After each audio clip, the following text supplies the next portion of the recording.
50 మందికి తెలియజేయదు ఏమనగా పెదరాయుడు గారు కుమారుడు ఆయన తన ఇంట్లో పనిచేసే కాముడు కూతురుపై మానభంగ ప్రయత్నం చేసినందున రచ్చబండ దగ్గర తీర్మానం చేయబడింది.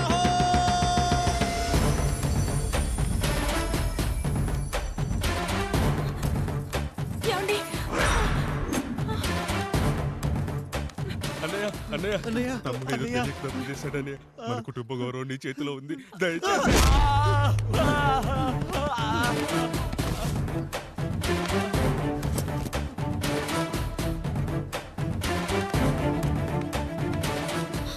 అయ్యా అయ్యా, తీర్పిచ్చే ముందు ఒక్కసారి ఆలోచించండి అయ్యా. ఎంతైనా మనింటి బిడ్డయ్యా. అవునయ్యా, అన్యాయం జరిగింది మా బిడ్డకి. చిన్నబాబు ఏదో చిన్న తప్పు చేశాడని. మనుషుల్లో 2 రకాలు. ఒకడు రోడ్డు మీద వెళ్తూ పొరపాటున పేడను తొక్కింది పేడ అని తెలుసుకొని నీటుగా వెళ్లి కడుక్కుంటాడు, వాడు ఉత్తముడు. ఇంకొకడు అదే పేడను తొక్కి రోడంతా బరబరా గీసి పరిసరాలను అపవిత్రం చేసి అప్పుడెళ్ళి కడుక్కుంటాడు. అలాంటి నీచుడు నా కొడుకు. నేను 3వ రకం. తొక్కింది పేడ అని తెలిసి కూడా దాని వేలుతో తీసుకొని ముక్కుతో వాసన చూసి ఆ దుర్వాసనను భరించి కడగాల్సింది చెప్పు కాదు, కడగాల్సింది పేడ అని తీర్పిచ్చేవాడే ఈ రాయుడు.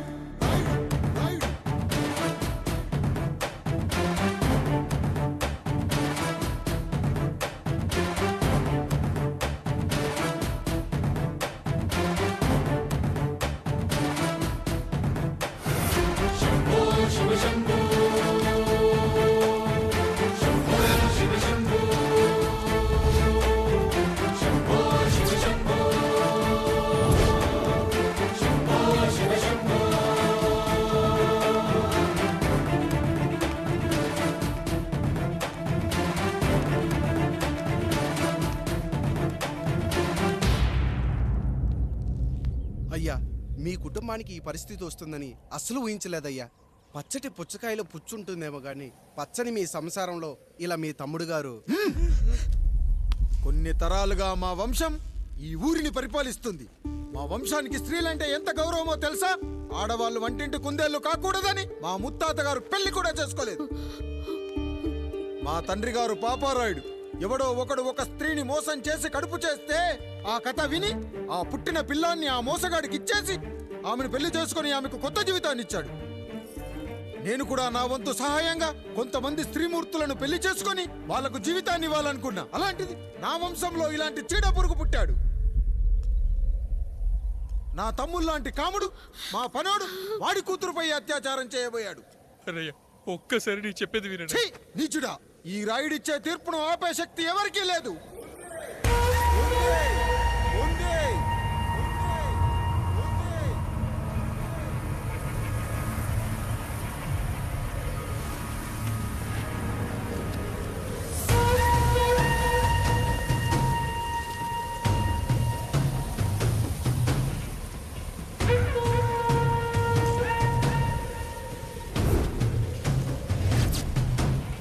గుర్తుపట్టావా పెదరాయుడు?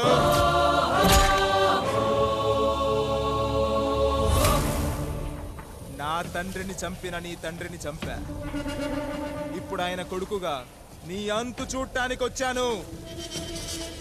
ఊరికి నీతులు చెప్పే నీ భాగవతం బయట పెట్టడానికి ఏ శక్తి నిన్ను ఆపబోతుందో చూపెట్టడానికి అసలు సిసలైన మగాడు అడుగు పెట్టబోతున్నాడు. ఎవడిని చూడాలంటే మీ నవరంధ్రాలు కళ్ళుగా మారాలో వాడు రాబోతున్నాడు. చెప్పి వచ్చే తుఫాను కాదు వాడు, వచ్చాక చెప్పుకునే సునామీ వాడు. ఇక వాడిని ఆపటం అంటే ఎవరెస్ట్ ని క్రేన్ తో లేపటమే. పాపారాయుడు, పెదరాయుడు, ఆ రాయుడు, ఈ రాయుడు అని మీ బతుకుల్లో రాళ్లు వేస్తున్న వాళ్ళకి సమాధానం చెప్పటానికి వస్తున్నాడు అసలు సిసలైన Rayudu. So I am presenting you the one and only Android.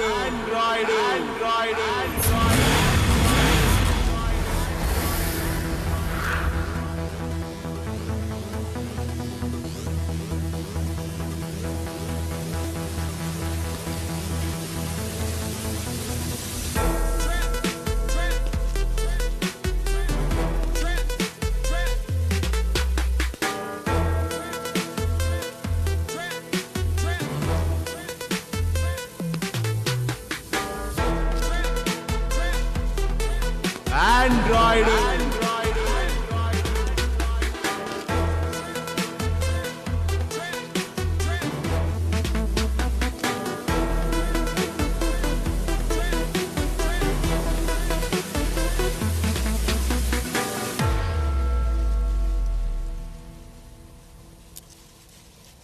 అమ్మా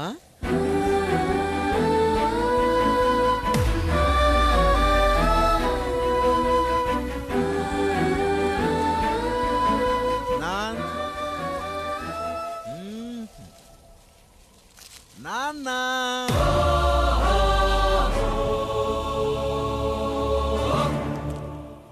అసలేం జరిగిందో నువ్వు చెప్పమ్మా.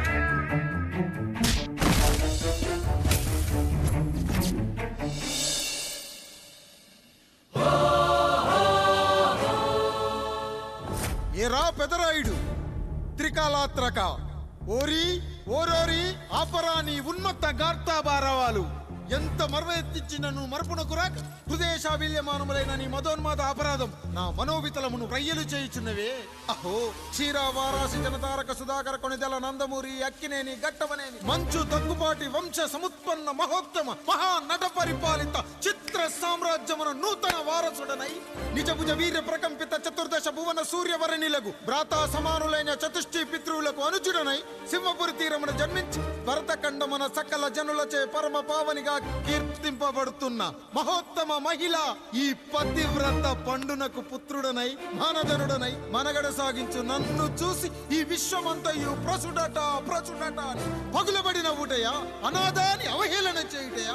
అహో తన సతులతో తూయిడగు నన్ను పుత్రుడుగా సంభావింపక సన్మానింపక పితృధర్మ పరిదక్షుడై లజ్జా విముక్తుడై ఈ కపట పదరాయుడు నన్నేల వివాసుని సేవలే. అవునులే అశుద్ధ స్వరూపుడగు రాయణకు ఎగ్గేమి సిగ్గేమి వంతు వంతున ఆలికి ముందు కాలిని పరిభోగించిన పర్యంతము రచ్చన కర్పించుతో పచ్చి పచ్చి వైభవంలో తేలించు. వీడు తన ఇంట ముగ్ధదాసి సాంగత్యమున నన్ను కని త్యజించినంత మాత్రమున నేనేలా కటకట పడవాలి. ఊర కుక్క ఉచిత జ్ఞానముతో సంభోగించిన సరిపెట్టుకుందునా ఈ లోకమున మూయ మూకుడుండునా అయినను దుర్వ్యాజమున సాగించు అవివేక న్యాయ విచారణ అని తెలిసి మేమేలా రావాలి వచ్చితివి పో.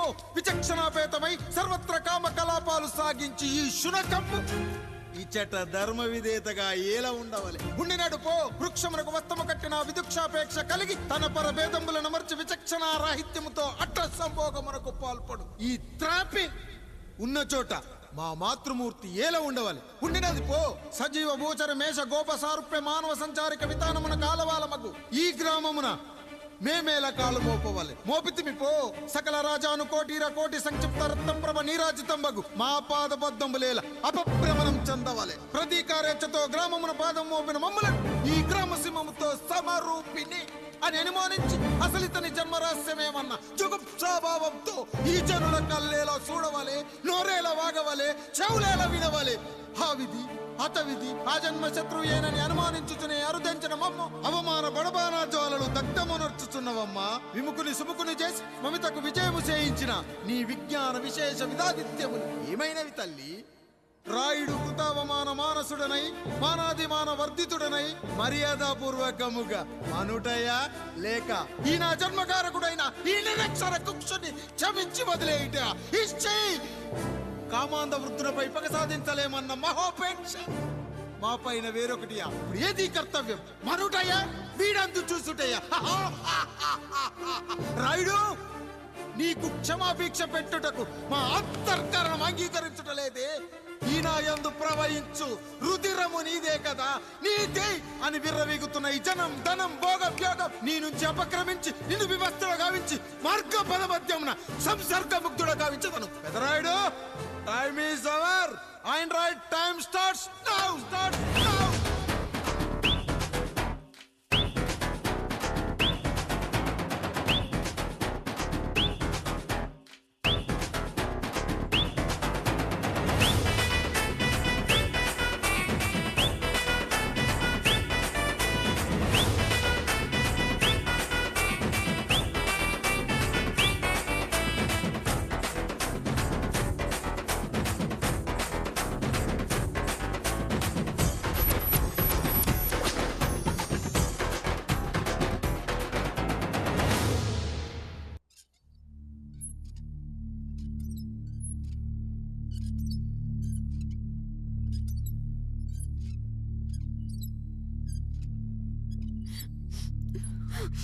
జానకి ఇంకెక్కడుంది?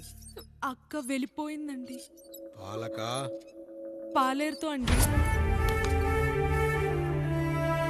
వెళ్లే ముందు ఈ ఉత్తరం రాసిచ్చింది, చదవమంటారా? ఏముంది అక్కడ చదవడానికి? మీ మనసులో చాలా మంది ఆడవాళ్ళకి ఖాళీ ఉందేమో కానీ బెడ్రూమ్ లో మంచంలో మట్టికి ఖాళీ లేదండి, అందుకే పోతున్నా అని రాసుంటది. అంతేనా? వదినా నువ్వుండు. ఉమ్మా అమ్మా, ఎంత పరువు తక్కువ, ఎంత పరువు తక్కువ! ఎవరి గదులో వాళ్ళు తలుపులేసుకోమని కేకలేశారు, మరిదిగా చెయ్యేశారని తరిమేశారు. పరువు ప్రతిష్ట మన ఇంటికేసిన సొన్నం అన్నారు. తీరా చూస్తే పని మంచితో సరసం, సంతానం. హ!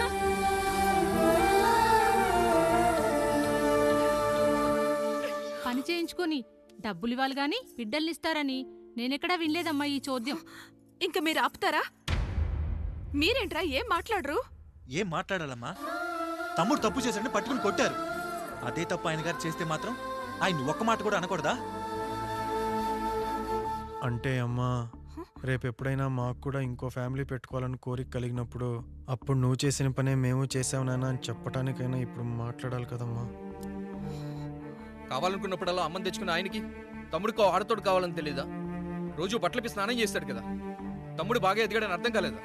పని మనిషితో ఆయన చేస్తే శృంగారం, ఆవిడ కూతురుతో నేను చేస్తే వ్యభిచారమా?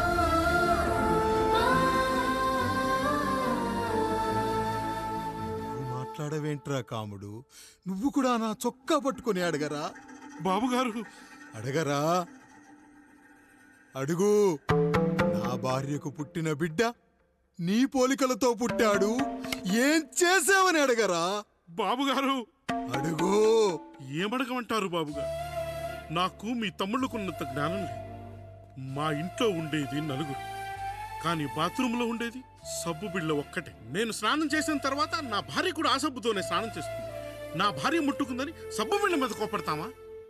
ఆ బిళ్ళ కరిగే వరకు, మా మురికి వదిలే వరకు మీరేనయ్యా మా సబ్బు బిళ్ళ. మీ గేదెల్ని కడిగితే తప్పులేని నా పిల్లాని చేతులు మిమ్మల్ని ముట్టుకుంటే మాత్రం తప్పుంటున్నారే.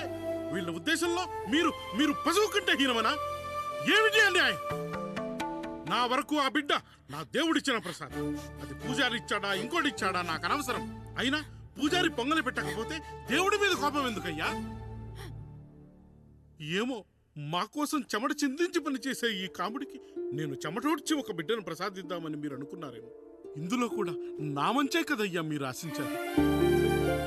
కానీ వీళ్ళు మీ ఔన్నత్యాన్ని ఎప్పటికీ అర్థం చేసుకోలేరయ్యా, అర్థం చేసుకోలేరు. అయ్యా, ఈరోజు మీ పెళ్ళాం పాలేరుతో వెళ్ళిపోయి ఉండొచ్చు, మీ బిడ్డలు ఈరోజు మిమ్మల్ని తిట్టచ్చు, కానీ ఈ కాముడు మిమ్మల్ని ఎప్పుడూ వదిలిపోయాడు. మీ చావును ఈ కళ్ళతో చూసే వరకు మిమ్మల్ని వదిలిపోడయ్యా, వదిలిపో. మీరే మా దేవుడు, మీరే మీరే మీరే మా దేవుడు, మీరే మా దేవుడు, మీరే మా దేవుడు.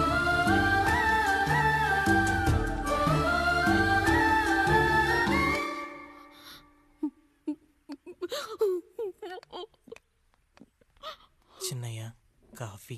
చిన్నయ్య కాదు, చిన్నోడు. నేను మీ అక్క కొడుకును. నువ్వెందుకు ఏడుస్తున్నావమ్మా? చిన్నోడా, పెద్దయ్య గురించి అలా మాట్లాడకయ్యా. పెద్ద మనిషి, డబ్బుంటే గుడి కట్టాలి, బడి కట్టాలి. వెళ్ళిన చోటల్లా కనిపించిన దానికల్లా బిడ్డలు నెచ్చుకుంటూ పోరు. ప్రతి ఊళ్ళో చెట్లు నాటించడానికి వాడేమన్నా అశోకుడా? గుప్పెడంత ఉల్లిని కోస్తేనే కన్నీళ్ళు వస్తాయి. బారెడంత నా తల్లి మనసు కోసాడు. వాడి కన్నీళ్లు కాదు, రక్తం రావాలి, వచ్చేలా చేస్తా. మనల్ని ఇంతగా మోసం చేసిన వాడికి ఆస్తి, 3 పిల్లలు. నీకు మాత్రం పేదరికం ఒక్కడే. వద్దు చిన్నయ్య, వద్దు చిన్నయ్య.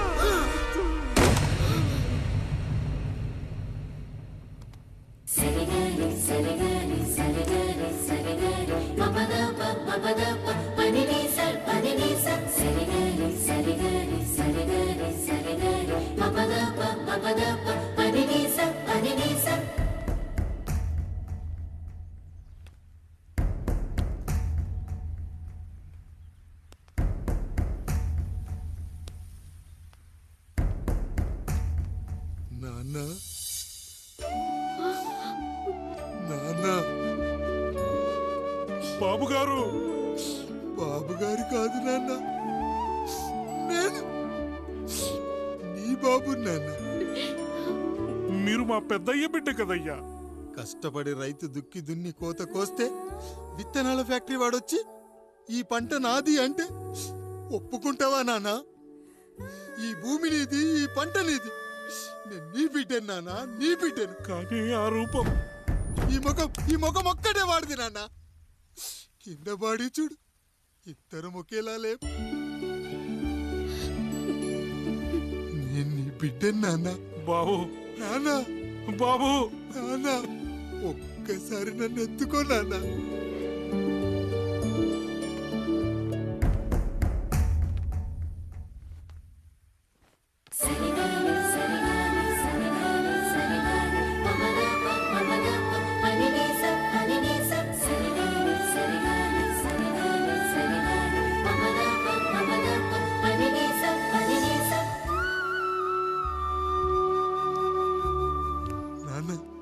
నువ్వెంత మంచివాడివి నాన్న. ఒకడు వాడిన టూత్ బ్రష్నే ఎవ్వడూ చేత్తో పట్టుకోడు. అలాంటిది నువ్వు నోట్లో పెట్టుకుని తిరుగుతున్నావు. అమ్మ ఎంత అదృష్టవంతురాలు నాన్న, ఎంత అదృష్టవంతురాలు. చాలు బాబు, ఇది చాలు. చాలదు నాన్న, ఆ రాయుడు లెక్కేంటో తేలుస్తా. మన కుటుంబాన్ని ఇంత క్షోభ పెట్టిన ఆ రాయుడిని వదలనానా, వదలా. వాడంతేదో చూస్తా.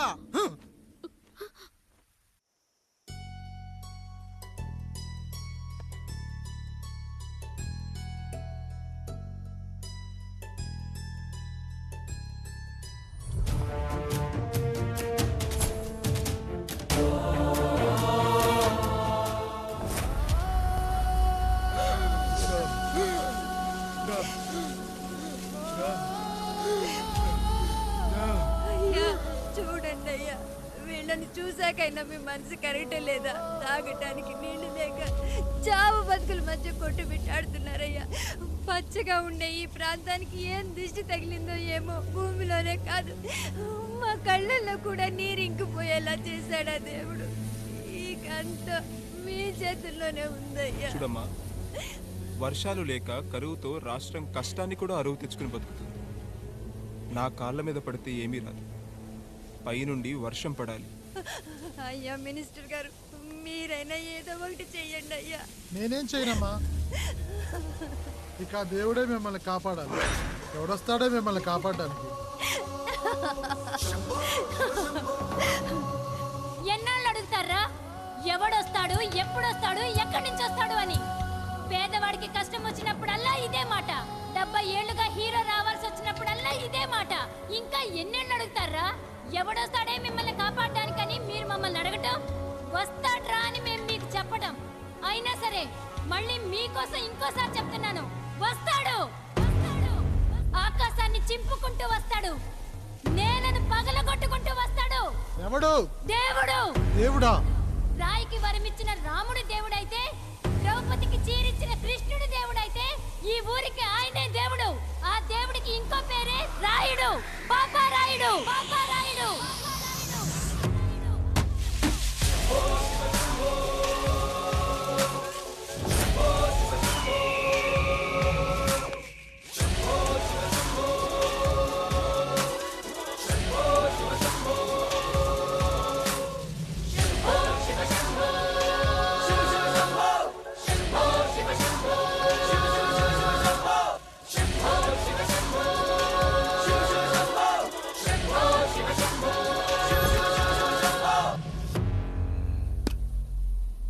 ఏంటి సమస్య?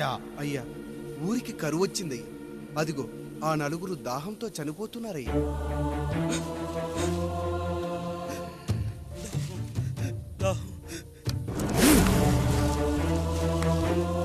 పాపారాయుడు తీర్పు ప్రకటిస్తున్నాడు. ఈ గ్రామం ఇంతకు ముందెప్పుడు ఎదురవ్వని సమస్య. అందుకే ఈ సమస్యని నా సర్వేంద్రియాలను కేంద్రీకరించి, నవరంధ్రాలను బిగించి ఆలోచించి ఈ నా తీర్పు ప్రకటిస్తున్నాను. దాహంతో అలమటిస్తున్న ఆ నలుగురికి వెంటనే బావులు తవ్వించి వాళ్లకు నీళ్ళివ్వండి. అంత సమయం లేదయ్యా. మరో 5 నిమిషాల్లో వారి చేత నీళ్లు తాగించిపోతే చచ్చిపోతారయ్యా. పూజారి, మరేంటిప్పుడు దీనికి పరిష్కారం? నృత్యం. సంగీతానికి శిలలు, నృత్యానికి మేఘాలు కరుగుతాయని శాస్త్రం చెబుతుంది. ఆ నాట్యానికి ఆకాశం కరిగి వెంటనే వర్షం పడాలి. అందుకు ఆ నటరాజైన శివుడే మార్గం చూపించాలి.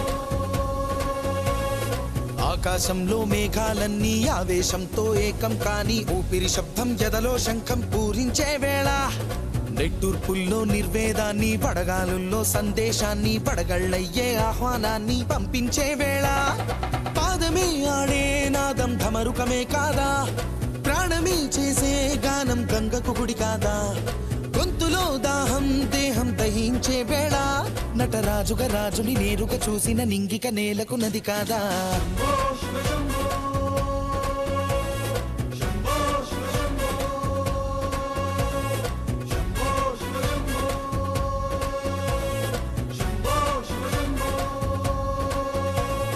నిమిషం విషమైతే గళమే సిద్ధం అని చెప్పే శివతత్వమే వేషం వేయించే నాట్యం చేయిస్తే మేఘం పులకించదా ఊరికే బాధే మోసే రాజే కాడంటూ ఊరికై యుద్ధం చేసే శక్తి ఉందంటూ మండిన హోమంలో నా సమిధే తానంటూ తన దేహమే మబ్బుగా స్వేదమే బానగ గొంతులు నేరుగా తడిపేనా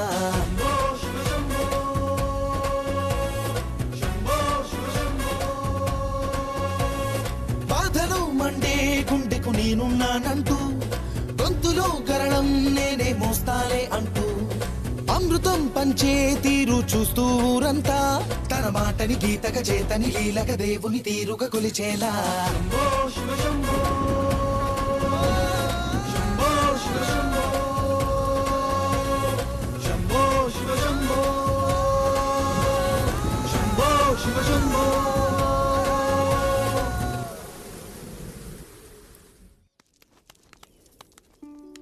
అయ్యా దేవుడిచ్చిన ప్రసాదం అనుకుని నలుగురిని కన్నాను, ముగ్గురికి పెళ్లి చేయగలిగానయ్యా. ఈ ఊరి ఏమిచ్చినా మీరు తీసుకుంటారు కదయ్యా, ఇది మిగిలిపోయింది, తమరే ఏదో ఒకటి చెయ్యండి అయ్యా. అయ్యా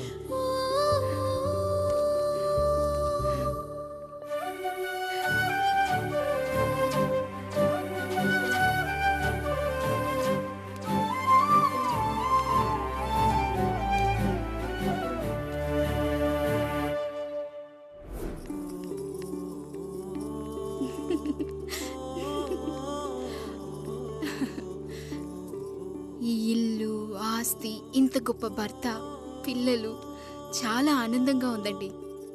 కానీ నాకు ఒకటే లోటు, మన తర్వాత మన పిల్లల్ని చూసుకోవడానికి వీళ్ళకొక అన్నయ్య కావాలండి. అచ్చం మీ పోలికలతో వీళ్ళకొక అన్నయ్యని కందామండి. నువ్వు అడిగితే కాదనగలనా?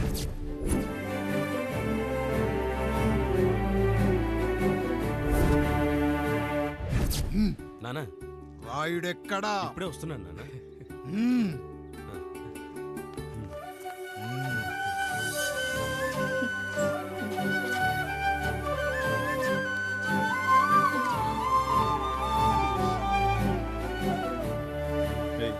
చూడరా, మీ అన్నం మీద పగ తీర్చుకోవడానికి నీకు ఇదే సరైన సమయం. పర్లేదంటావా? ఏం పర్వాలేదు. అయ్యా ఎరా రంగా, ఏం కావాలో అడగరా. నీకంటూ ఏమి ఇవ్వలేదు, నువ్వు ఏమి అడగలేదు, చెప్పరా.